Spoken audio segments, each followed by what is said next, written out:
Welcome to the Stephen Corson Show, everybody. Super excited. As you can see, I've got an in-studio guest with me, and this is my friend Lucas Leblanc. You give him a round of applause. We can't hear you. It's a podcast. I'm happy and honored to be here.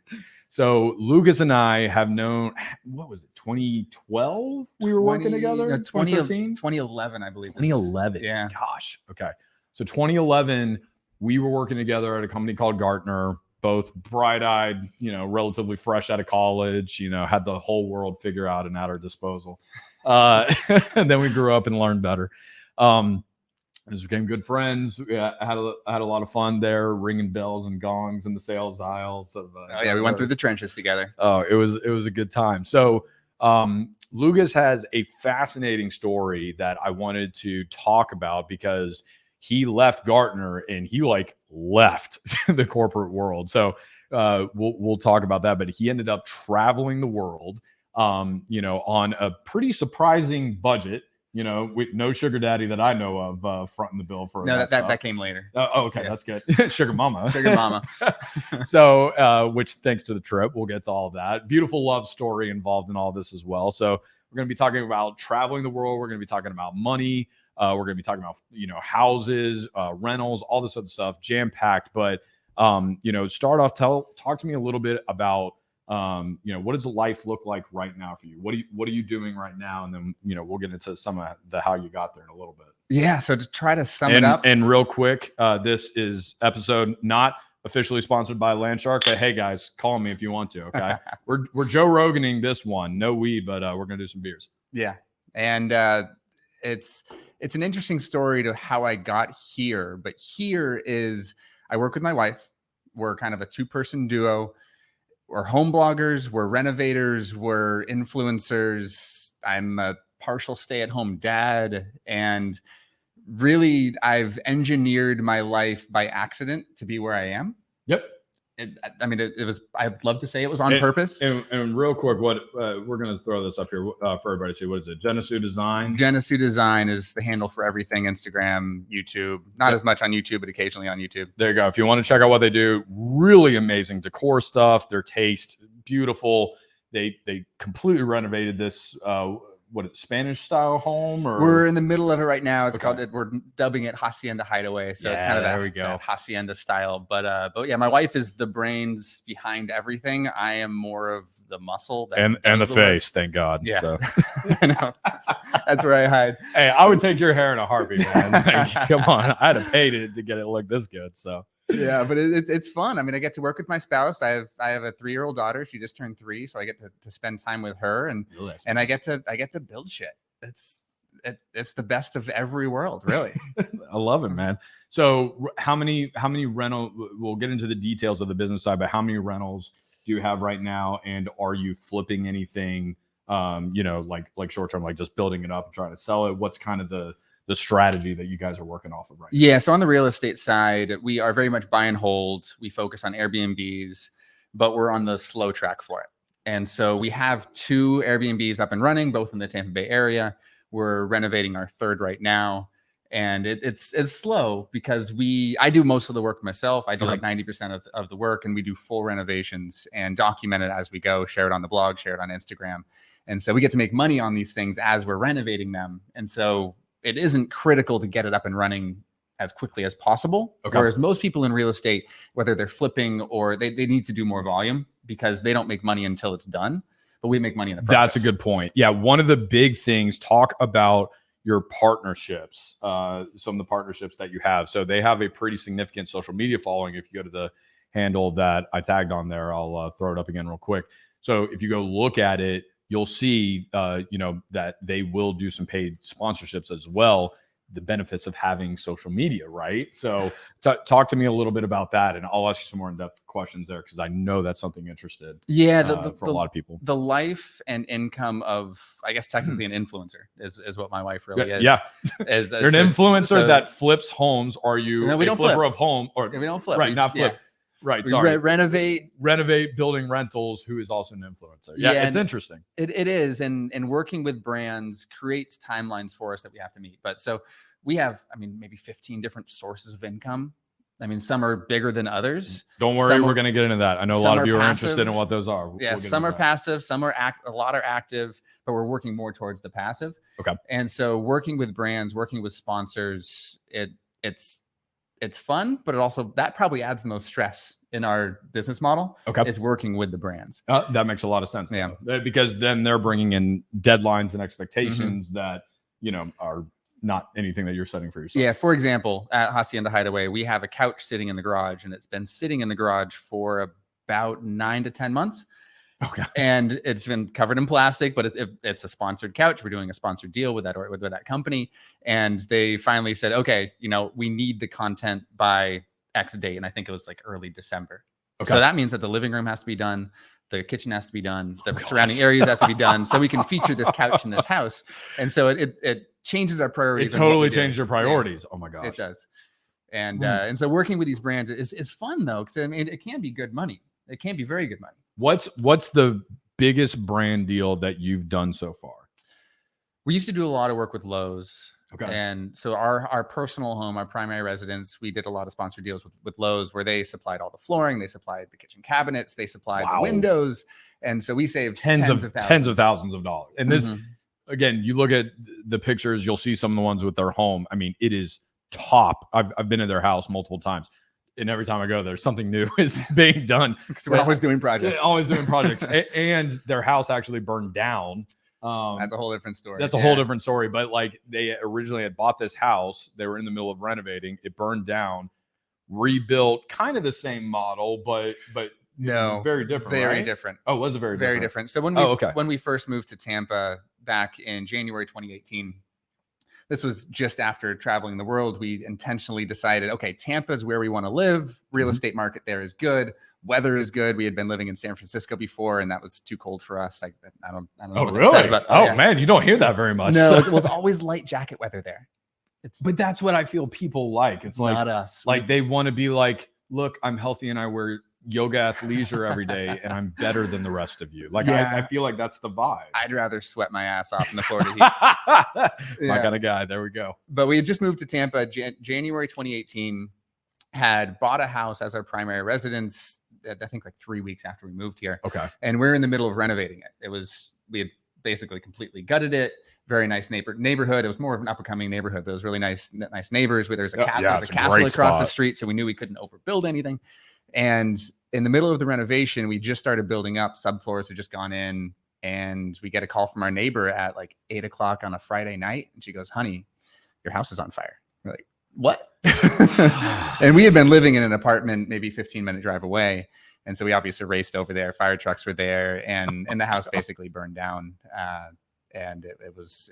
Did they find what the cause of it was, or the insurance company sent out the cause and origin experts? Like, okay, that's their entire job, to figure out how fires start. Right. And they could identify where in the house it started, but not what caused it. So it was in the middle of the house, up in the rafters, but there was no power to the house. There were no lightning strikes. So you did a really good job with the arson.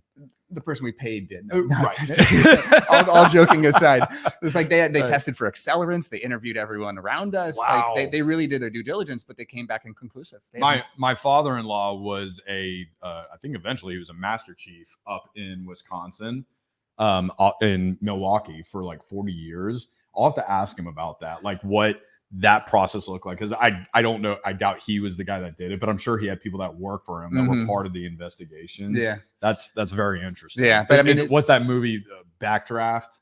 I think I never saw that. It's from like the 90s.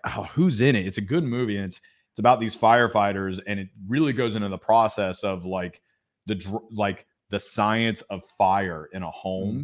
And then what they end up finding out is there's like the serial arsonist that they're kind of chasing. And these firefighters are kind of like involved with law enforcement trying to figure it out. So it's a really cool movie, but maybe triggering some bad memories for you. So well, that's the thing. Or good ones. It was a blessing in disguise. It was traumatic at the time, for sure. Like I remember sitting there talking to the fire marshal at like on the back of a fire truck, and I was shaking. It was like, this was our whole business plan, was getting this house up and running. It was going to be a lot of content. But from that, it really accelerated our business. Interesting. Because we with the insurance money and with some other cash that we had, we were able to tear that house down and build new, design from the ground up.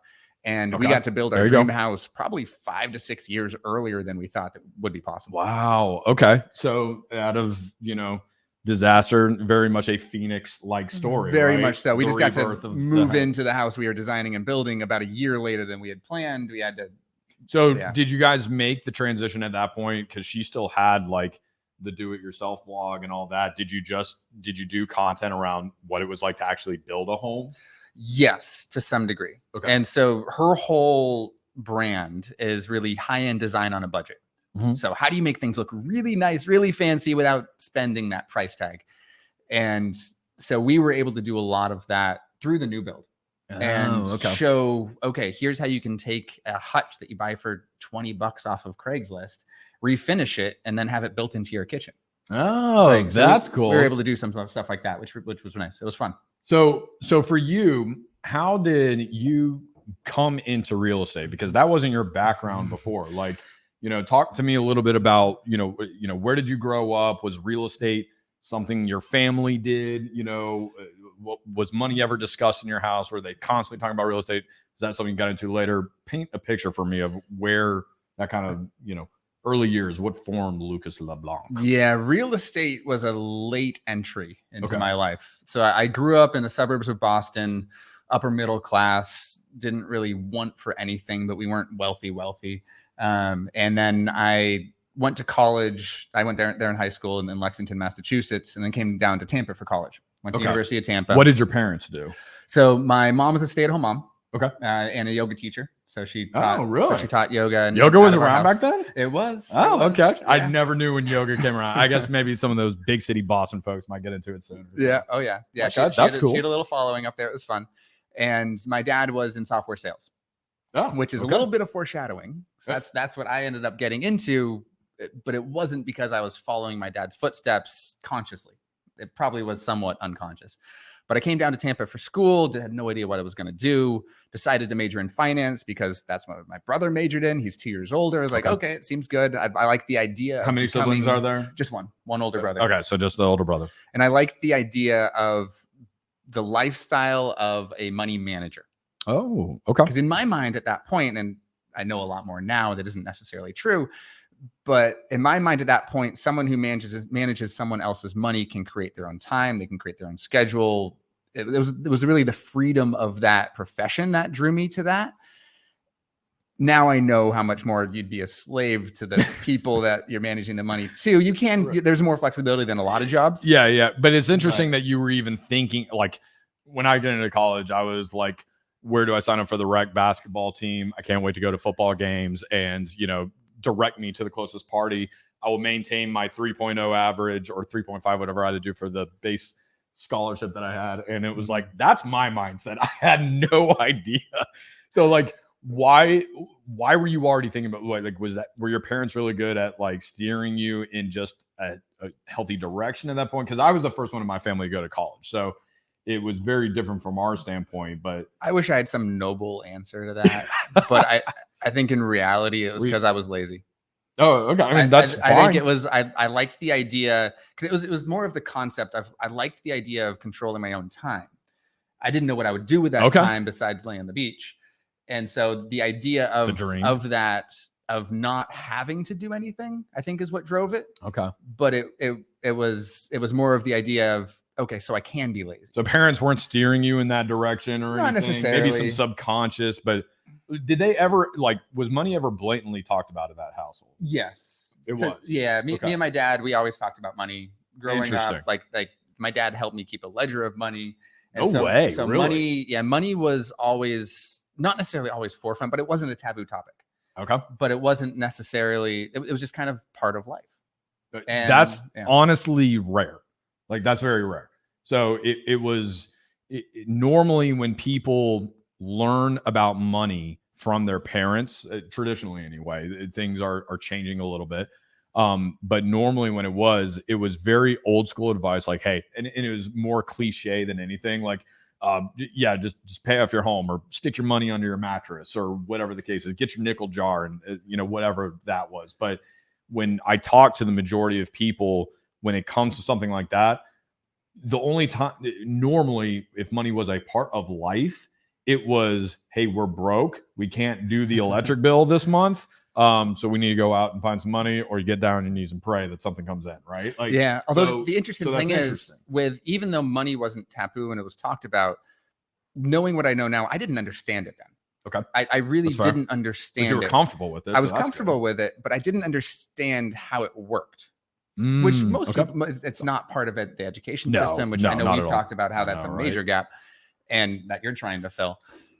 But I didn't really understand money. And back to the real estate question, I wish I understood real estate. I wish my parents had introduced real estate to me then, but they didn't invest in real estate. Like, that was not a part of their lives. Okay. But real estate didn't become a part of my life really until I met my wife, Jenna. And when I met her, I barely knew how to use a hammer. Like, I didn't understand how mortgages really worked. Like, and this was years after college. And so I can really thank Jenna for getting me into real estate, turning me on to real estate podcast. Bigger Pockets was my gold Even mine. I know Bigger Pockets. Bigger Pockets is a great YouTube channel, podcast, if you're looking to get into that. Website, forum, anything real estate investing, Bigger Pockets has a resource for it. And so I really got educated about real estate investing through Bigger Pockets. So big shout out to them. So you graduate college, and then how did you end up at Gartner? Yeah, so I was looking to be a financial advisor at that point. Okay. But I graduated college in 2010. So middle of the financial crisis, not the best time to get into wealth management. Not a great time to get into anything, actually. But especially, I mean, University of Tampa, it's not an Ivy League school, not known for their finance program. It's a good business school, but the job opportunities I had at that point were 100% commission based. Like, it was not no salary whatsoever. No. And it was like, you don't get that fiduciary responsibility feel from it. It was very much, you make more money for selling this product. Not even a year ago, you had been through mass layoffs of pretty much the entire financial sector. Yeah. Some of the biggest names like Bear Stearns in the financial industry gone overnight. I mean, one of my favorite business movies in general is The Big Short. And I mean, because I graduated in December of 2008, got the job in 2009. Again, I'll never forget when the HR manager called me to talk about the benefits package a month before I started. I heard things I had never heard before. I heard about 401ks. I heard about ESPPs, employee stock purchase plans. Heard about Roth IRA. Like healthcare plans. I didn't know any of this stuff. And after I got off that conversation with her, I freaked out and I went to the bookstore and I picked up Rich Dad Poor Dad. It was just my first book. And fortunately, it was a good one, but it was That's a great one to pick up. It was. I was very fortunate that was it, but it was just like, I didn't know any of this stuff. So it was just kind of crazy during that time when the world was falling apart. I kind of was fortunate enough that I didn't have anything to lose. Yeah. Because I didn't realize two things. Number one, I didn't realize the opportunity I had in front of me. Everything was dirt cheap. If I would have actually been paying attention to investing. And then two, I knew that people were stressed. I knew that things in the stock market were bad. But I mean, I still remember my first stock market trade. Shout out to Jared Eisenlohr. I still remember who told me about it. Jared Eisenlohr was working. We were talking, and he said, Las Vegas Sands, man, you got to get into it. It's a bunch of casinos, different things like that. They had gone down from like, I can't even remember what it was at its highs. It was in like the 80s. Yeah. 80s. It was at $1.64. I bought it, made $1,000. I put $1,000 in. That was it. Made 100% in a couple months, and I just sold it. Yeah. I had no idea. Now that stock's up to like $56. So, but whatever. Yeah. And I still remember your strategy around the ESPP. Is I remember talking about this with you. This hurts. I know. So I think it was a 10% discount we got at Gartner from 5%. 5%. And as soon as that hit your account, you always sold and locked in a 5% gain. This is my biggest financial regret here. If you had held on to that, you would have made several 100% return. No. Now it's thousands. Now it's in the thousands. It's in the thousands. I would have been it took me a couple of years to cross $1 million threshold, but I would have been a millionaire, I think, when I went back and did it. And ladies and gentlemen, keep in mind, I had put at one point $10,000 in at like, I don't know, I think it was the average share price of like $13. When I left the company, I think it was at 160. So just that would have been worth hundreds of thousands of dollars if I would have stopped with that 10 grand. If I would have continued to contribute the entire time the way through, I probably would have been a millionaire by 27. I tried to convince you otherwise, but you just wouldn't listen. You'd be better at sales, maybe, and I would have. Right? Maybe I would have stayed in the career if I was better at sales. That's why I had to, because I was always trying to catch up to what I had lost. Oh, yeah, so back to like how I joined Gartner. Yeah. So I was looking to be a financial advisor. The opportunities were just non-existent. So I was working as a waiter at the time after college. My old college roommate's uncle worked for Gartner. And so shout out to Brad Myers. I don't know if you ever listened to this, but it was your uncle that got me introduced to the company. I got an interview, bombed the interview, but somehow they still gave me a job, and moved down to Fort Myers for that, and was horribly ineffective my first year. A lot of us were. But my second year, I absolutely crushed it. And so then earned a promotion up to Chicago. And so we moved to outside sales from inside sales. Was that your first Winter Circle in Miami? That was my only. That was your only? That was my only That was Winter a Circle. good... It's funny. So Winter Circle, top sales performance thing, all that. And I mean, Rome was one of the top two. Sydney was probably the other one I would put.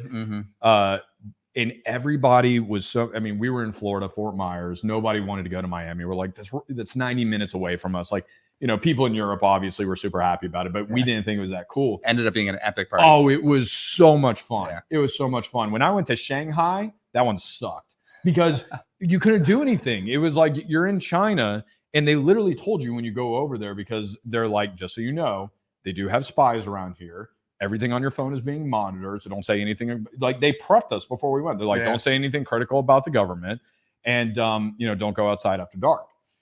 So it was like literally outside of the things we were supposed to be doing within the company excursions. That's all we got to do, and the excursions weren't even that great.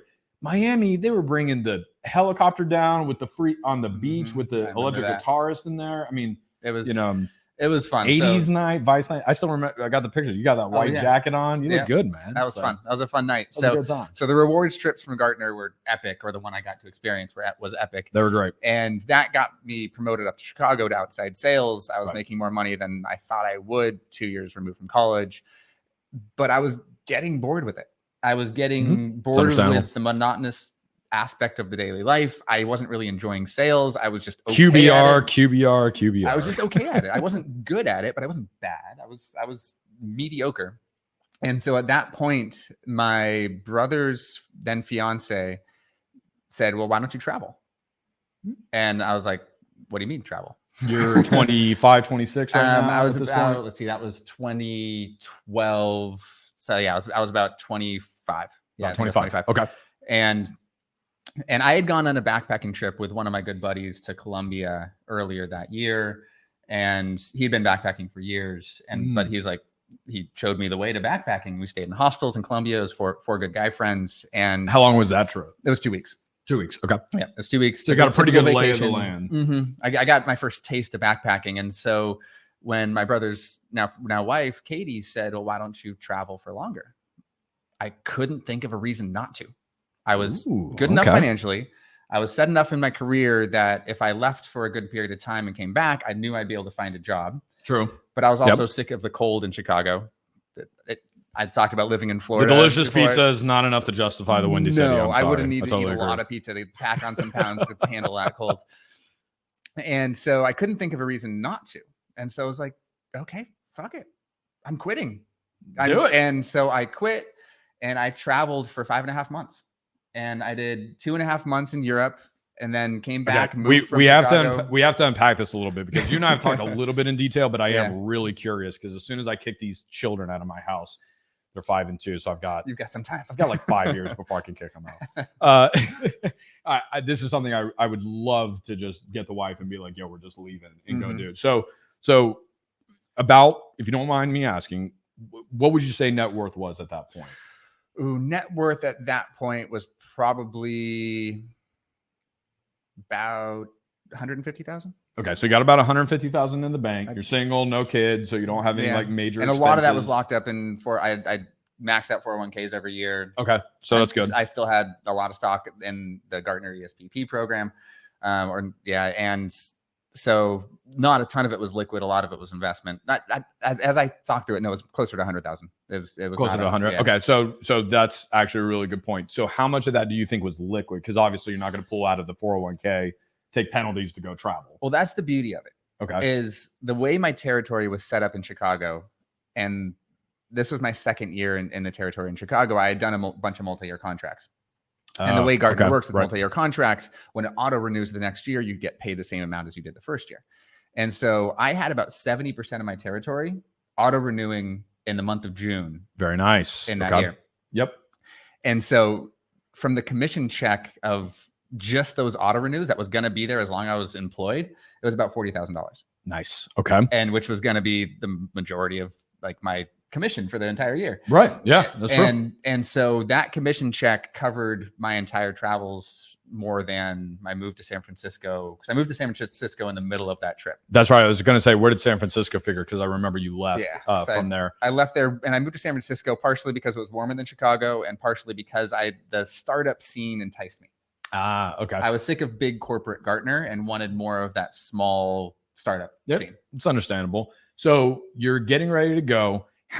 Walk me through the process. How did you prepare for the traveling? Like, what was the mindset of, because you were gone for 5 months? 5.5. Yeah. So 5.5 months. Like, you don't just, that's not 2 weeks. You don't just pick, I'm going to Colombia and I'm going to walk around for 2 weeks. Like, walk me through it. What was the prep like getting ready to go and travel, the world? And what was the method that you used? Beauty of it is that the amount of freedom you have, you don't really have to plan much. Interesting. I had my flight to Europe.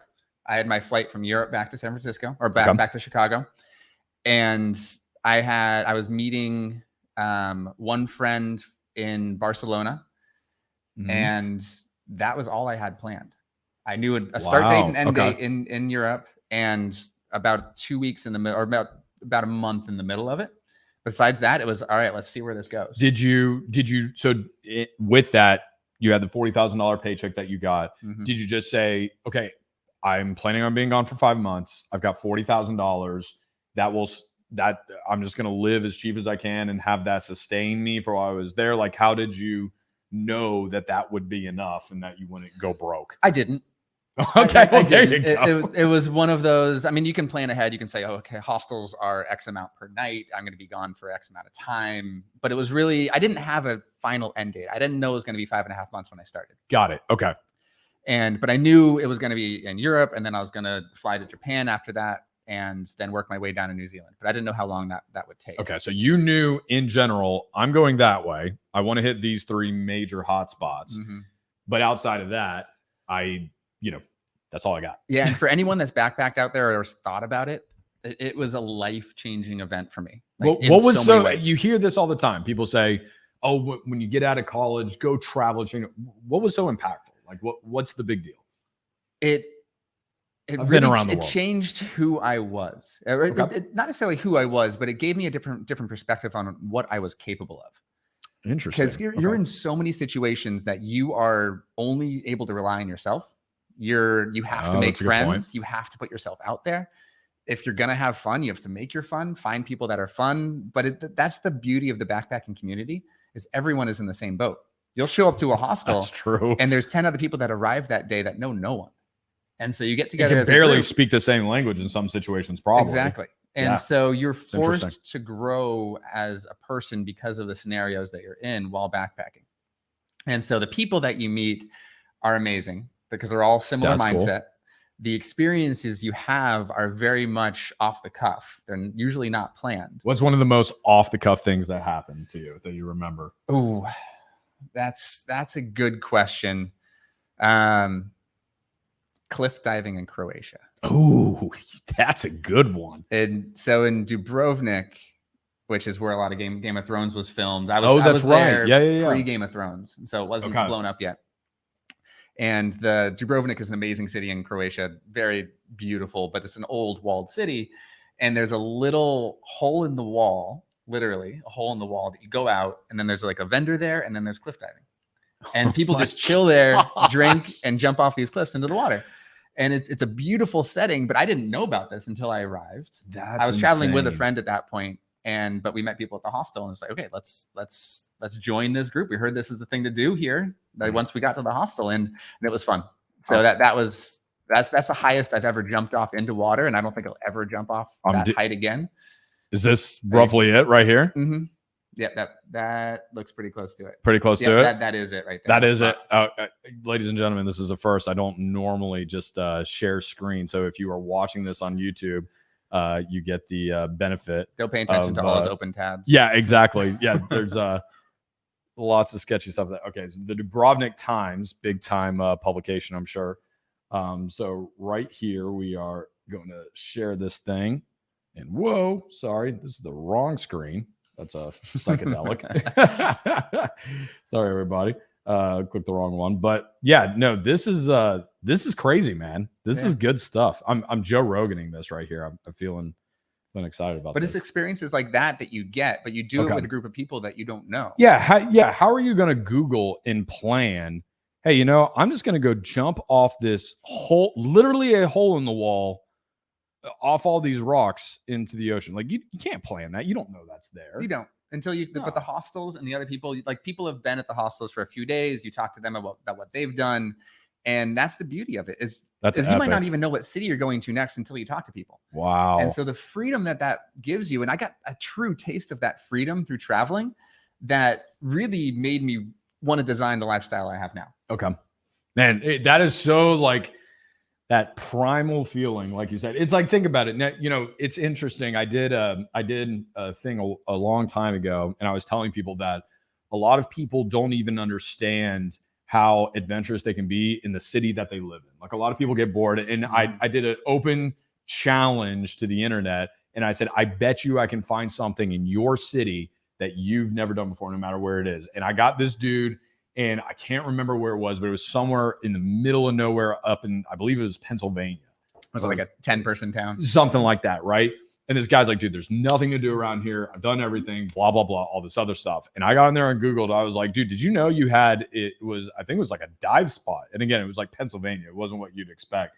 And I can't remember if it was like a cave or whatever the case was. I was like, dude, I'm a scuba diver. This looks pretty cool. Did you know about this? And he's like, I've never even heard of that. and it's like, look, in my own neighborhood, we have trees everywhere. I have never even walked back into those woods.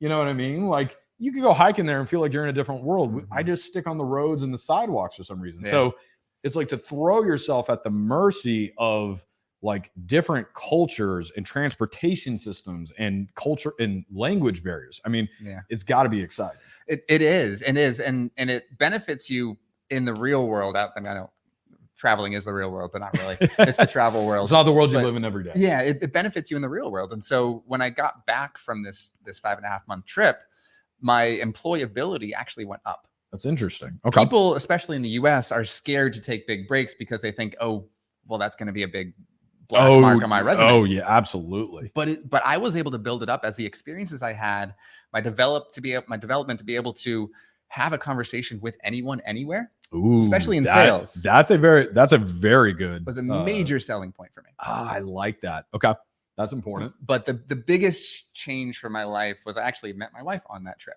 This is true. Tell us about the love story. Yeah, so it was in Hoi An, Vietnam, which is the city of tailors. So if you ever need a custom suit for cheap, go to Hoi An, Vietnam. I mean, if it's literally named after a city of tailors, nicknamed after, I mean, like, it's going to be a good suit. And so I was on a solo backpacker trip at that point. She was on a solo backpacker trip. She was kind of more on an eat, pray, love journey.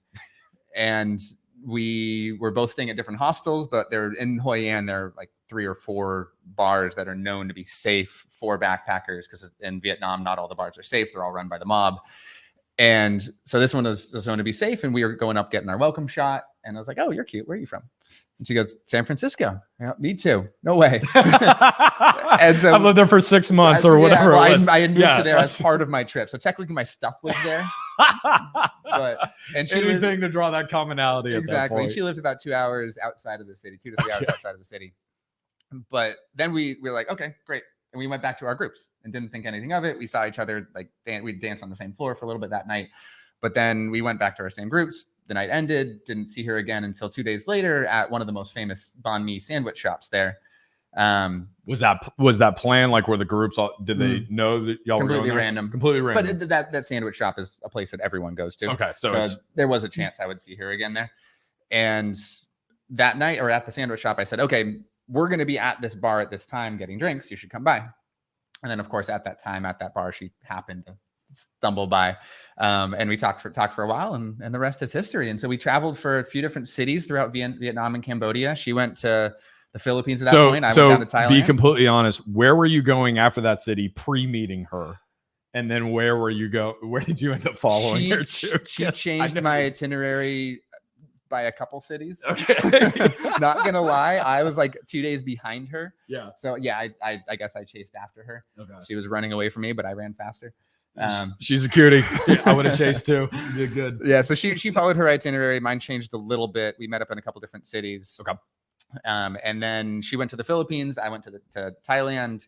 And then we met up after we were done traveling. And it was like, okay, it was almost like a first date again when we met up after traveling, because who you are traveling can be very different than who you are when you're not traveling. So that reminds me, you ever see the show How I Met Your Mother? Mm-hmm. Okay, there's this episode where Robin goes out and she meets this, like she's traveling somewhere and she meets this guy. It's Enrique Iglesias. He was the guest star. And on vacation, she's, I forgot what country she was in, but he's being like super exotic and romantic and like, here, experience your food. And he's like giving her pineapple. And on vacation, she's like, oh, yes, this is great. Enrique, take me, whatever. Yeah. And then, he ends up like moving in with her or something. And then all the things she loved about like experience your food. Now he's doing that in real life.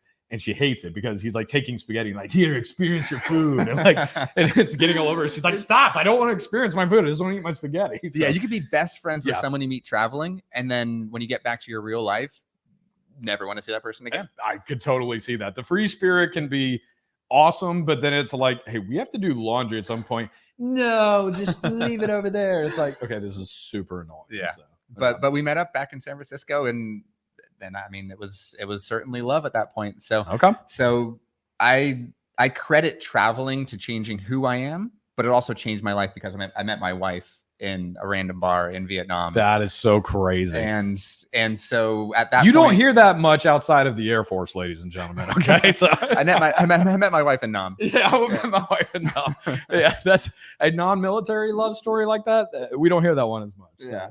That's cool. But I can credit her for changing my mindset on life. Okay. Because I went back to San Francisco. I went and got another corporate sales job for a medium-sized startup selling unified communications as a service. But I went back to the corporate grind. I was not enjoying it. And so she moved in and we started designing our life together and what we wanted that to look like. And so that's when she introduced me to real estate investing. Okay. And so so real quick, this is super important because we run into this a lot. So talk to me about what was that like, the designing your life? Because so I have my lifestyle strategy playbook. Mm-hmm. That is something that I help people walk through. It's a 7-step. Basically, it's business strategy applied to a person's life, right? And the entire purpose of that is to design the life that you want instead of just, getting what you can get, right? And a lot of people don't take that purposeful approach. And in my experience, the people that I talk to that are doing the best, we see the statistics on it, married couples, doesn't even matter if you're happy, by the way. Like that's not taken into account. That's not a factor? No. It's not even a fact. They don't even take it into account. Just being married for long term, you are more likely to be wealthy and you are in every statistical group going to live longer. Wow. Simple as that. Like, again, it can be an unhappy marriage. It doesn't matter. You're still going to live longer. All right. Now, if that's worth it or not, we can talk about that. But the point that I'm trying to make is that to have that happy marriage and build wealth and, have your cake and eat it too.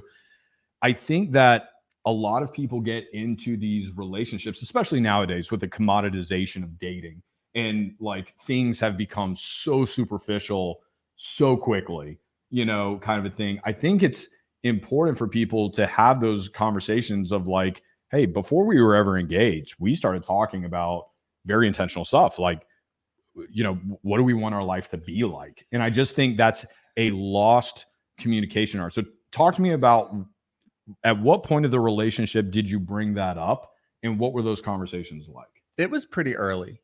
because Like 2 months, 3 months. I mean, you had already seen the world together. So we had, and I would say it was it within the first few months of us officially dating back being back in the States. Okay. Yeah, because she worked for herself at that point. But don't you have to date somebody for 3 years before you can have a serious conversation about this stuff? I hope not.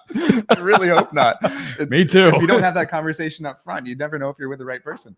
Like, because if you envision a different lifestyle, then like I think that's one of the most important things for longevity, for happiness, for deciding on who you want to spend your time with, especially in a partner, is a similar vision on lifestyle.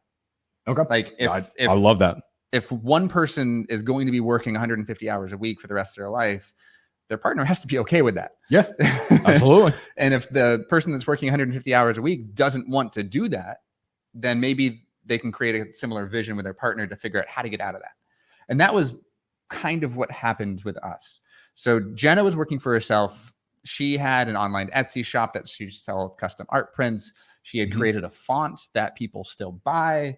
Like that's cool. I know that her handwriting is, everyone always comments on her handwriting. She created a font based on her handwriting and now sells it. That is cool. Yeah. Okay. She said she'd never do it again because of the amount of work that went into it, but it's completely passive income now. And it costs $10 to buy it, and she gets like 3 sales a day. But it's like that adds up. You're making $30 a day for doing nothing. Yeah. Yeah. So just for people that are curious, because this is something, there is a lot of templates, fonts, digital, goods that you can manufacture essentially, and then sell on the internet and do these kind of passive incomes. I'm certain the majority of people have not thought about creating their own font. No, right? Because it's not, from what she told me. I've never done it. Yeah, it didn't sound like it was easy, and it sound like it was a very painful process. But once it was done, it's done. And you never have to do it again. You never have to do it again. And if you're making, like you said, it's $10. Even if she does 1 sale a day, 365 days in the year. It's a lot of money. And it's one of the most, so she has a free version for doing nothing anymore. And then a paid version. Okay. And the free version we've seen all over the world. No way. So funny story, actually. So we were traveling in France. We rented a car and traveled for a couple of weeks in France, and just literally would go to a place that has internet to book our Airbnb for that night. Is this the first or second travel around the world? Second travel around the world. They did go and travel together after they were We did. That was part of our intentional lifestyle design. But we'd see her font everywhere. And we were in France, middle of amazing wine country, and we saw her font on this wine. And so we, of course, had to buy it. Oh, absolutely. Well, it was a box of wine. Okay. Oh, well, there you go. And we went to go stay at our Airbnb that night. And we were the first ever guest this Airbnb host had. Oh, okay. And they didn't speak any English.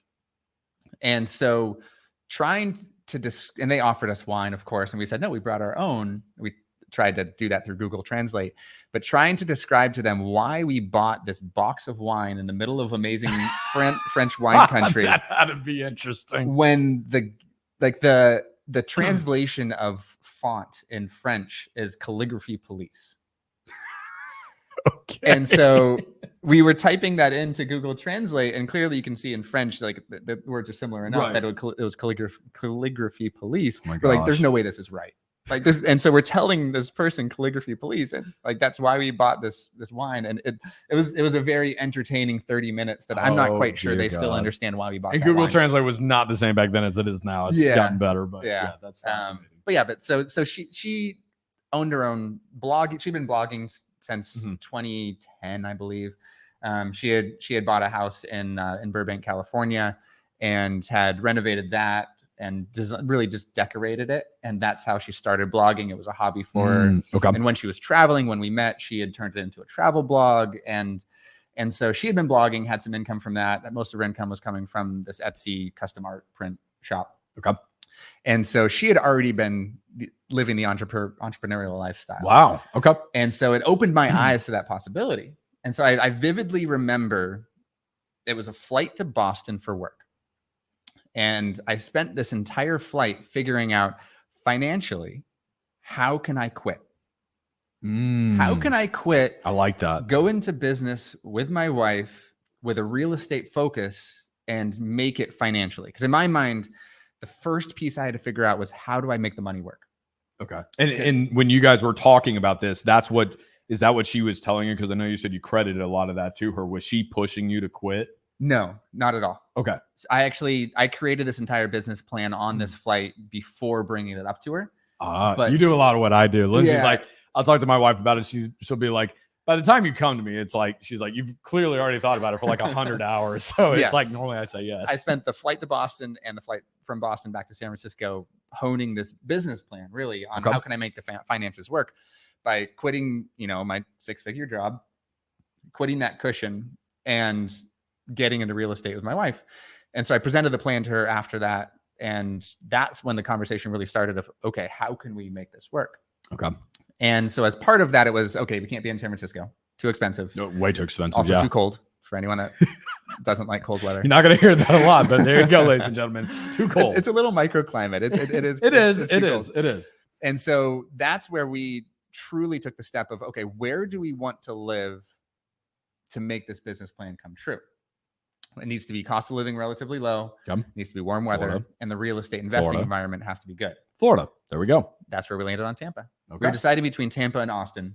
Chose Tampa because the Austin real estate market had already taken off a little bit. Tampa hadn't quite yet. It got really crazy shortly thereafter. Yeah. And so we looked at it as an opportunity of, okay, I'll quit my job again. We'll take this. We'll travel again. Travel again. Right. You did 4 months? 8 months. 8 months.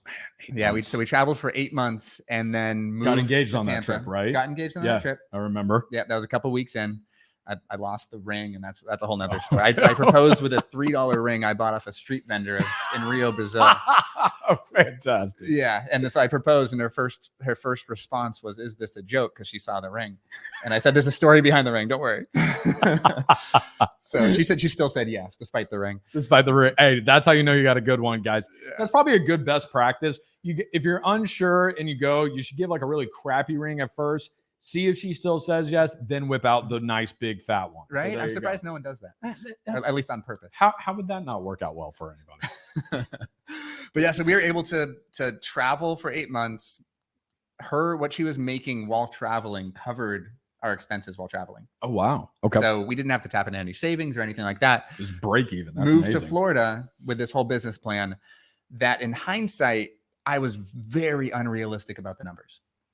Too low, too high. My business plan made it seem like we were going to make a lot more money than we actually were in reality. Okay. And so what happened is we moved to Florida in January. We bought a 5-plex, a 5-unit apartment that in hindsight was a major risk. The upside was little. The downside risk was major. But we didn't realize that at first. We bought our primary house that we were renovating. That's the one that caught on fire. Yep. And so our money was all tied up in this 5-unit that was cash flowing a little bit. And we didn't know what we were going to do with the new build, how much money that was going to cost. And so all of our capital that we planned on starting this real estate investing business was tied up in this 5-unit and our future new build. Wow. We didn't have anything else to play with. Okay. And so no margin for error. No margin for error. The money we were making off the 5-unit was not enough to sustain even our renting a 1-bedroom apartment in Tampa. Wow. It was a very rude awakening for me. Okay. About 4 months into moving to Tampa, it was like, shit, I got to get a job. But also at that time, mentally, I was not in the right place to tackle what we were trying to do.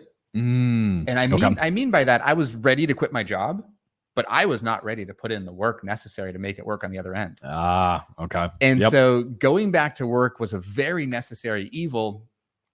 Partially, and actually one of the main reasons why I had to go back to work is we realized if we're going to get loans on these future houses, the income that Jenna's making off of her stuff wasn't going to be enough. Wasn't going to be nearly enough. Yep. Because the banks are going to want to see, and this is something that's really important for anybody who's looking to get any kind of bank loan. And honestly, I believe that this is one of the biggest plays for crypto lending in this to disrupt this area because it's getting ridiculous. But the banks don't care if you have $500,000 sitting in the bank.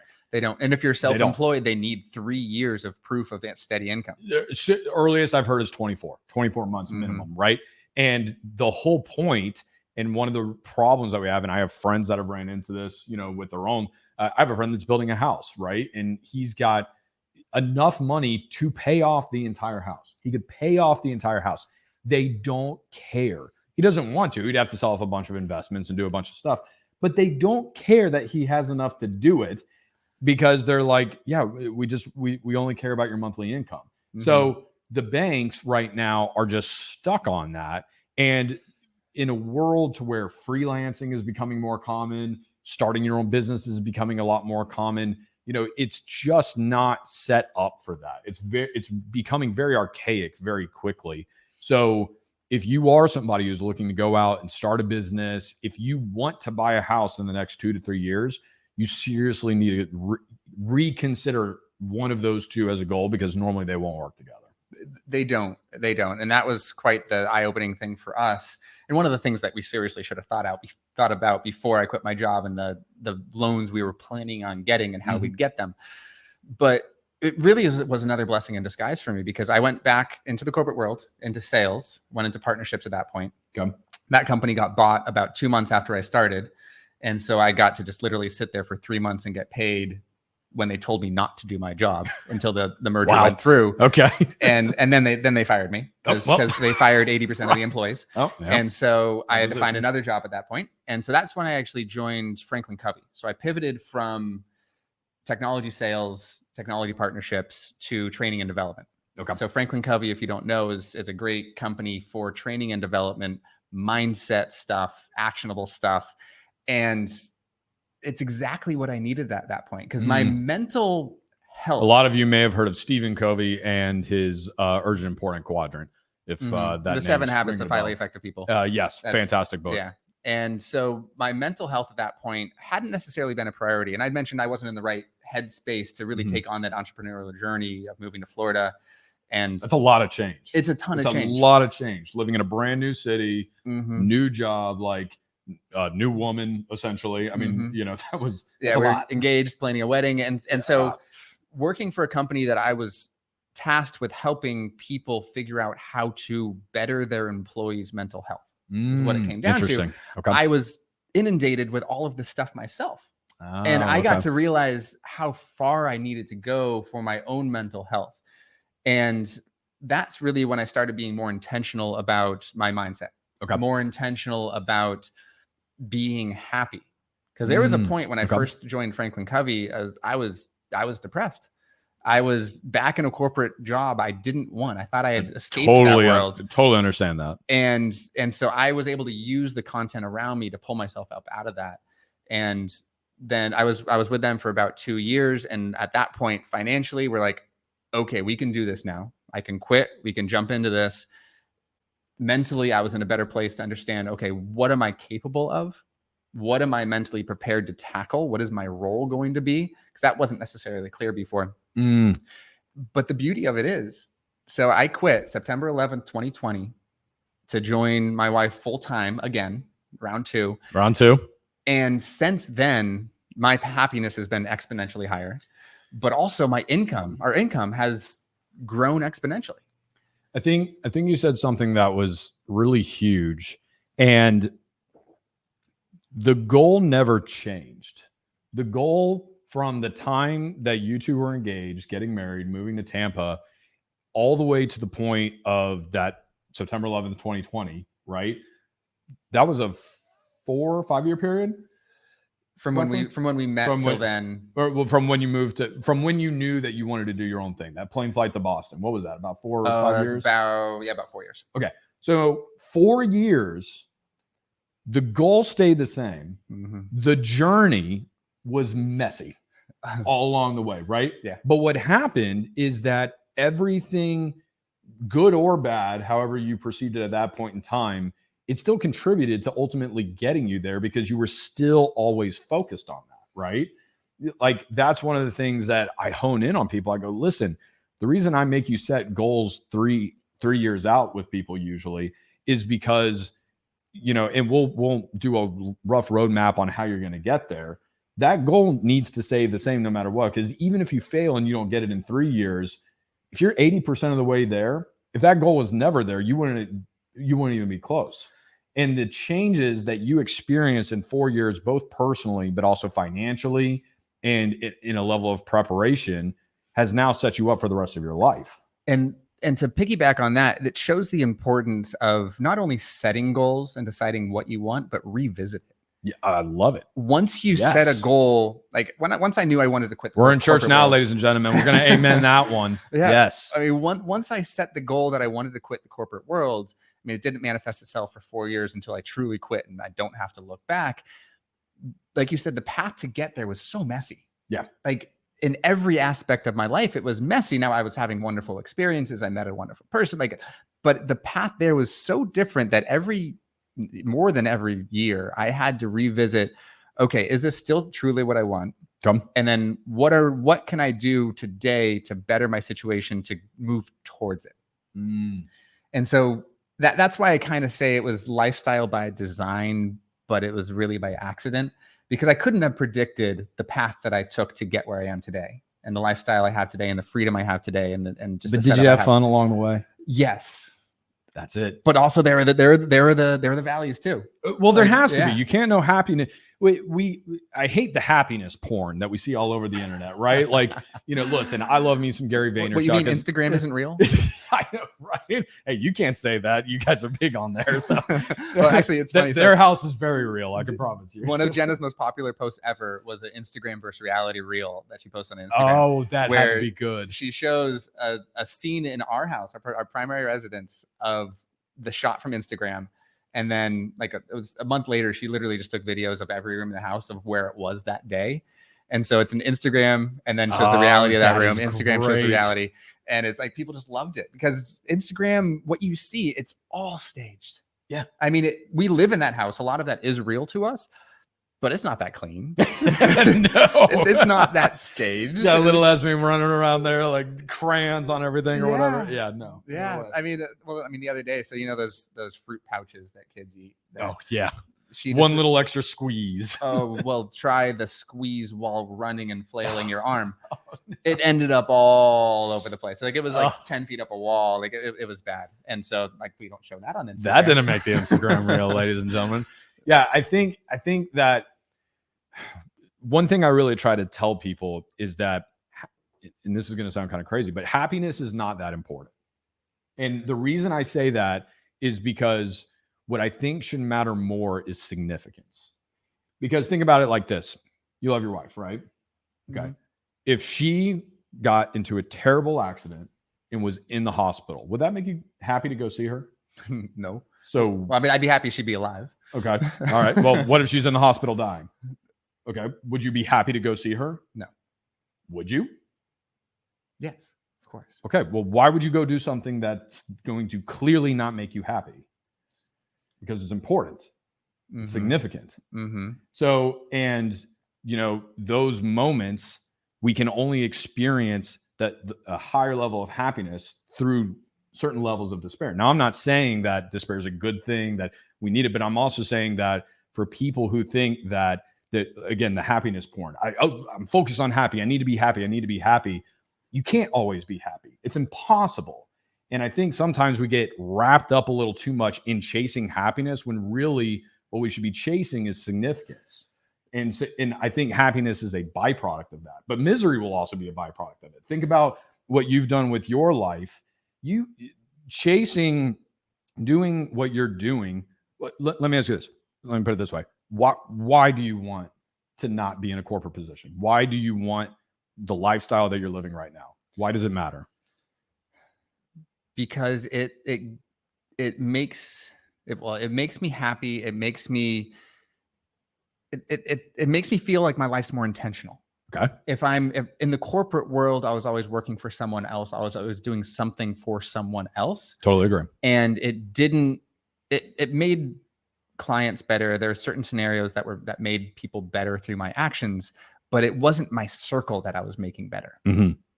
And so I recently read a book. I don't know if you've read it, but The Subtle Art of Not Giving a Fuck. I feel like I could have wrote it. It was just the only reason I haven't read it, because I already don't, but I've heard it's really good. It's a very good book that highlights this point. It highlights, it's not just about not giving a fuck about anything. Right. It's about choosing what you give a fuck about. Yes. And so we are bombarded with so many things every day. Oh, I love it. Like, yes. I don't know how many advertisements or words we're hit with every day. 4,000 to 10,000 a day, depending on where you live. I believe it. But choosing, okay, I give a fuck about these 5 things. And my actions are going to contribute to the well-being and welfare of those 5 things and advance those 5 things in my life. Yes. And fuck everything else. Yeah. A book that preaches a very similar to that is Essentialism by Greg McKeown. Literally top 5 book that I've read in the past decade. Okay. Highly recommend it. It's exactly about that. And it's about, listen, you can only, he gives and this is the book cover. And they have it in there. It's like, if you draw a circle and then, you think you have like a bunch of arrows pointing in all these different directions, that circle is never going to move in a ton of areas if that was all forces pulling in different areas, because it's going all over the place. So that circle is going to relatively remain in the same spot. But when you take that circle and you just have one arrow or maybe 2 arrows that are going relatively in the same direction, that circle is going to move. Yeah. Right. Because you are limiting the things that you actually care about, and you are choosing significant actions and moving there. But to my point, exactly what you're saying, you have found a tremendous amount of happiness doing this, right? And your mental health is drastically improved. But you're probably working longer hours, especially in the beginning, than you were at a corporate job. I still am. I'm putting in nights painting rooms and things like that. Exactly. And you're not. And are you always happy in those moments that the pipe bursts and now you're having to redo it or something? Like, is it constant happiness for you? Yesterday, there was a level of frustration where I was cleaning up a box of just paper and stuff at the house we're renovating. And I just had a built up frustration because of some of the lack of progress we were making, which is all on us. We take things slow, but it was like, I just need to get some of that frustration out. It was an empty box, and I just good primal roar. Yes, that's it. Literally, guys, we need violence. Violence is important. But it was one of those, like, I really don't have a reason to be frustrated, but it was a perceived frustration that I built up in my mind because of lack of progress that fell on me, 100% on me. And that was part of the frustration, is like, I controlled this. Yes. And I created a scenario where I got frustrated, and I had to take a step back and say, okay, I got that out of my system. How can I now approach this situation to not have that build up again? Yes. And 2022 for me has been the year of health, mental health, physical health. And a lot of that, 95% of it is mindset. A lot of people needed it. I needed it after, COVID pandemic, the isolation. It was tough. And so choosing how I approach things, having that primal rage moment, is not something I'm proud of, but sometimes it's necessary just to have an emotional release. I totally agree. Especially I feel like as men, that is way more frowned upon than it is with women. Like, I feel with women, it's kind of accepted. I think with as men, when we have that primal release, I mean, I have moments to where I will get in my car where it's soundproof and sealed, and I will scream at the top of my lungs. This is rare. This doesn't happen often. Don't worry, babe. Don't forget. It's a daily occurrence. Yeah. I'm fine. I just do it once an hour. No, but it's rare, but it's like, there have been times in my life. I mean, this year has been incredibly hard for us. We've had family members that got cancer. We had, a ton of problems with our house getting done. We had, job stressors with me getting ready to quit. Like, a lot of things have happened. And, as men, we are physical beings. We need to take that out sometimes. And, we're not hunters anymore necessarily. So it's like, I think it's healthy to have a good avenue to where you don't end up, punching a hole in a wall. But what's interesting? So that avenue of emotional release starts as babies. So I recently read a book called The Whole Brain Child. Okay. And so my daughter's 3, and learning about how her brain is developing to help me parent her to be the best child that she can be. It's amazing. And it's changing so quick at that age too. It is. Yeah. And so I'm a big follower of connected parenting. Okay. There's I'll have to send you the Instagram handle later. I don't remember off the top of my head. I wish I did. But it's all about The book was about explaining the different developmental stages of the brain in children and how they break it up into 4 quadrants. But the biggest takeaway for me was that kids require an emotional release. They often act out, they hit, they bite, they yell, they scream, they throw a tantrum because they don't know how to handle the current emotion that they're feeling. Right. Yes. And we often label that as bad behavior. We label that as I'm a bad parent because my kid is throwing a tantrum in the middle of the grocery store. We literally call it stuck on stupid. Yeah. Because you're right. They don't know, like, how do I process this emotion I'm feeling? Or they have an emotion and they want to express something, but they don't have the words for it. They don't know what it is. They can't identify it. And so they have an emotional release, and that comes out in several different forms. The thing is, that's frowned upon once you are older than 5? Probably. But us as adults, I feel like it's just as necessary. It just comes out in different ways. We can do it through meditation. We can do it through conversations with our significant other. We can do it through throwing cardboard boxes against the wall. But having that avenue for emotional release and making that okay, I think is so important to everyone's well-being. Totally agree. I totally agree. Yeah, I remember seeing a Tony Robbins video, and he literally got up and, you know, he's doing one of his big seminars, and he had, there's this couple that he had him stand up, and he was highlighting whatever issue they were going through. And this guy starts talking, and he's basically just an echo chamber of whatever his wife had just said. And Tony Robbins is just seeing right through the BS. And he goes, stop talking. He gets off stage. He walks down to him. He confronts him. He goes, how are you really feeling? Like what's really going on here? In the way that Tony Robbins don't say, in the way only he can do it. And he just hit the nail on the head. And this guy, like, you could just see he just had this, for lack of a better term, beta energy coming off of him. And he was just like, no, this. And like, he built him up. He talked through it. He got to the heart of the issue. And then he gave him the microphone. And he said, I want you to roar into this microphone right now. And the guy's like, what? And he goes, I want you to roar right now. And the guy just grabbed it, sees it, and just gave this big roar. And you could just see this release of emotion and just kind of melt off of him. And it's kind of just exactly what you're saying. But that highlights a great point that I have personal experience with working with my spouse. Yep. When you work with your spouse, it is even more important to be able to have that open line of communication. I totally agree. That guy in the example you just gave, he was probably giving a different answer because his wife was right there. That's it. And so working with Jenna is amazing in so many ways, and it's challenging in so many others. Now, the way that we have our business set up, our roles are very defined. It's very rare that there's crossover. We love doing DIY projects together. I do 90% of the physical labor on it. She does 150% of the back end stuff. There you go. But having that open communication about roles, expectations is so critical for us working together that if you work with your spouse, it's so important to have the business conversations, but it's also important to put the business aside and have the personal conversations too. I think absence makes the heart grow fonder, right? And there's a lot of people who struggle because they do work with, I've had family and, they've struggled working with their spouse because they didn't have a lot of those things done, or they did, and they just weren't good teammates, basically. And it's like, sometimes when you are with that person all day long, the personal relationship can suffer because there is no, so honey, how was your day? Well, I know I was dead. Exactly. So it is a very interesting dynamic. And I love what you said of the communication, the roles, the expectations of what we do is clearly defined.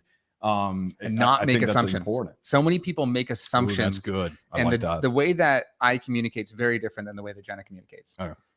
Yeah. And it works out way too often. And I learned actually, so back in my time at Franklin Covey, that was one of the things that I truly learned through a lot of those practices was to be able to not assume. If you assume, like, most of the problems in our world happen because of assumptions. They say the road to hell is paved with them. So. Yeah, exactly. And if you that's good intentions. Sorry, not assumptions. I butchered that one. Yeah. I butchered that one. It works with that too. It kind of goes with it. Yeah. Because once you assume something about someone or a situation and you don't confirm it, if your assumption is even a little bit off, everything's derailed. Ironically, they teach you the exact same thing in sales, right? In order to come to an agreement on something, they say you cannot assume anything in the process. Even if you're 90% that you think you know, ask the question and confirm it. Yeah. It works in marriage. Yeah, it does. Yeah, like giving a speech, one format is, here's what I'm going to tell you. Okay, I'm telling you it. Okay, that's what I just told you. And like you say the same thing 3 times, but people need to understand the expectation up front, experience it, and then be told, this is what I just told you. Oh, that's great. But the same thing happens in marriages, and especially when you're working with your spouse, but there's another book called 8 Dates. 8 Dates. Okay. And I think it is a must have for any relationship, whether you're newly dating, been married for 50 years. It walks you through 8 dates across different topics in life. And we intentionally, so we did one a month. We'd go out on a date and we bring the book with us. We'd each read the chapter beforehand. And then we'd use it as a basis for a conversation. Oh, that's pretty cool. It's amazing because it takes the work side out of it. Okay. And it makes you have these conversations that a lot of the information you assume you know. Oh. But it's amazing the conversations that come out of it on things that you thought were basic parts of your relationship that never get talked about because you assume you know. Ah, that's interesting. Yeah. So highly recommend 8 Dates to any couples out there. Well, man, this has been so much fun. Parting words, if you were could have a message that you wanted to blast out to anybody, regarding, it doesn't have to be financially related, it could be mindset related, just whatever it is, but as you've gone through and you're focused on, creating the life that you want, within that realm, what is a piece of advice that you would share with the listeners? I think it's stay true to your vision, to the point of understanding what you want in life and working on the process as you get there. And now when I say work on the process, I mean, get yourself in the right headspace. Okay. Get yourself mentally happy with who you are, but also identify the gaps on how to improve yourself. Okay. If you can improve really good. If you can improve yourself and who you are, how you approach the world, how you approach everything, and you have that vision of where you want to go, those 2 things will naturally just come together. What would you say? Would you say, like, when you're talking about gaps, would you also say that skill sets would be a part of that? Like, if you could go back and build that gap analysis essentially for you and say, looking back at it, maybe I could have spent more time learning more about like do-it-yourself stuff, and that would have helped us. Or I'm just giving an example of something. Like, would you include that out, or are you saying just literally a gap from a mentality perspective? I think that's a stage 2. So stage 1, like that. Stage 1 is getting yourself in the right headspace to be able to learn. Makes sense. If you are not in the right headspace and you're not learning, you're going to be resistant to any kind of learning. Exactly. Even if you're the one driving it. No, that's great. So, that is absolutely true. So I think that it's not an all-encompassing all at once. First, get your headspace right, get yourself right in your own mind on who you are. Mm-hmm. Then figure out your why. Why am I doing important. This? Yeah. But then once you have your vision of where you want to be in life, whether it's how you want people to perceive you, how you want to perceive yourself, where you want to be financially, physically, it doesn't really matter. Once you are in the right happiness headspace, you have that vision, then the steps in between, like filling skills, will naturally be the next step. I love that. Make that a 1A, 1B, step 1, step 2 type thing. Mm-hmm. That's great. I talk a lot about skilling, reskilling, upskilling, people figuring different things like that out. But you're right. If I think about, like, in college, if I went back and I eventually got my accounting degree years later because I knew I wanted to start my own business, I need to understand money, I would not have been receptive to I would have changed my major if I would have done it in college. I wasn't in the right headspace for that. I was ready to have fun. I didn't want to work on it. So later on I was. So I love that. That's a great example. Well, everybody, thank you so much for tuning into this podcast episode. The YouTube videos are up there. You can check out the YouTube channel too. There is, a lot of dedicated videos that are exclusive on there as well. Again, you can check out Lucas in them at Genesu. I'm going to throw this up here on the screen. Genesu Design, big on Instagram, any other social platforms people should check. Instagram's the biggest for social. There's YouTube that we post every once in a while. 375,000 followers. Her blog, genesudesign.com. Genesudesign.com. There you go. Where it all began. That's it. Hey, a lot of people don't talk about blogging, but it is still very much a big thing. So doing it. Well, buddy, cheers to you. Cheers. And you're all out. I'm finishing mine up, but Catch you guys on the flip side, and until our paths cross again.